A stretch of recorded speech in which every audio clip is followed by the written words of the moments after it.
Баяр цогт улсын хурлын гишүүн асан баяр цог саяхан нэг ярилцлага өгсөн байна. За тэр ярилцлаган дээр 5 толгойн тухай таны байр суурийг хэлсэн байсан. Би энтгэг явж байгаад үзээгүй. За юу гэж хэлсэн бэ? Тэр за тэгвэл найруулагч юу баяр цогтын яриаг энэ байна. Та ийшээ хараад ингэж болно. Би энх болдыг сайн мэднэ. Үндэсний аюулгүй байдлын зөвлөл дээр элбэг дээр жалтан үеиг энх болд 3 суугаад 5-7-ог ийм байдлаар хөдөлгөөд баталсан. Тэгээд төслөө боловсруулад ирсэн. Та нарын үндэсний аюулгүй байдлын зөвлөл дээр ярьсны аваад ирлээ гэсэн чинь тухайн үед би дан улсын хурлын дарга байсан. Одоо бол намын дарга. Тийм учраас улс төрийн асуудлаар энэ төслийг дэмжиж чадахгүй гэж хэлсэн. За ингээ магадгүй энх бол тэр үед сонгуулаа бодож байсан байхаа. Тэгээд үр дүнг нь хардаа манай нам навс ялагдсан шүү дээ. Тэгэхээр түүний хараа гаргалгаа нь буруу байсан гэсэн үг. Тэгээд одоо сайхан бэлэг бит хоёрыг 5-7-ог нэг компанид өгөх гээд байсан юм шиг үлгэр зөхиож яриад байгаа нутаггүй гэсэн байна. Тийм үлгэр бол за тэгэхээр та ингэж хоёр нуур гаргасан аа.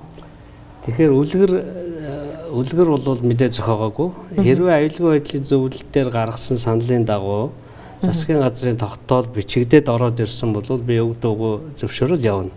Харамсалтай нь тэгээгүй учраас нөгөө алдартай Эрдэнэ чимэг гишүүний ахлуулсан ажлын хэсгийн 90 хуудас дүгнэлт чинь гарч байгаа.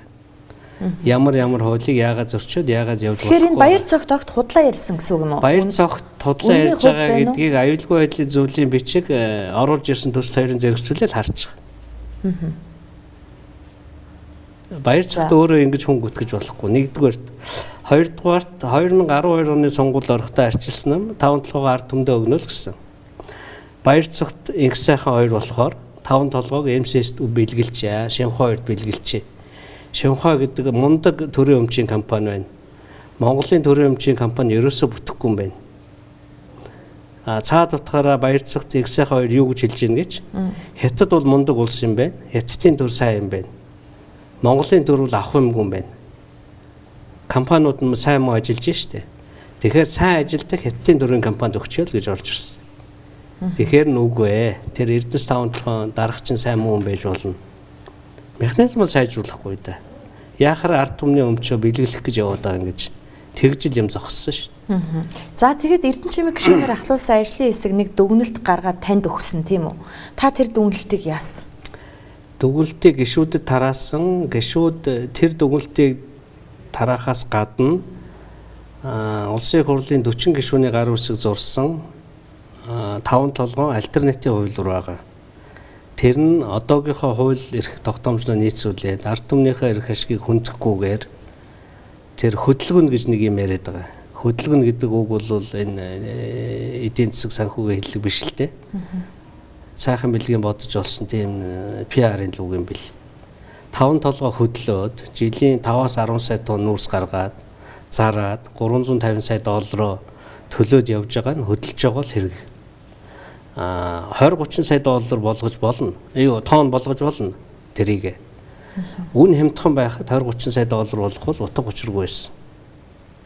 Одоо үн өссөн учраас энэ хэмжээгээ нэмэх ажлаа бол хийж болно.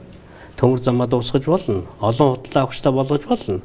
Ингэжээж чиний ч хувьцааны ашиг, миний ч хувьцааны ашиг нэмэгдэнэ. Сар болгон чи цалингаасаа гадна жил болгон ганц 2 сая төгрөг аваад байвал энэ л одоо 92-оос 96 оны 2012-оос 16 оны их хурл тэрний өмнөх Дэмбэрэл даргын даргалсан 2008-аас 12 оны энэ нэг 8 их хурлын одоо гол зорилго байхгүй юу? Энд чинь 8 жил яригчлаа шин.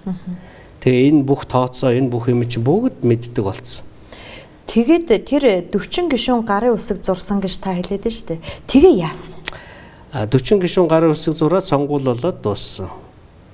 Цаашаа явах ямар ч боломж байгаагүй юу? Гэхдээ одоо энэ их хурл үргэлжлүүлээд хэлцэх хэрэгтэй шүү дээ. Наа чи бүх ажил нь хийгдсэн юм чи. За энэ их хурл үргэлжлүүлж байна. 5-7-ог одоо бас л нэг компанид өгөх гээд байна да. 400 сая доллараар өгнө гэж би сонссон. Ер нь тийм мэдээлэл хэвлэл мэдээлэл тийм мэдээ хэвлэлээр гараад байгаа. Ярихаар бол үгүй бид нар дотор ярьж эцэслэн шийдээгүй байх гэдэг.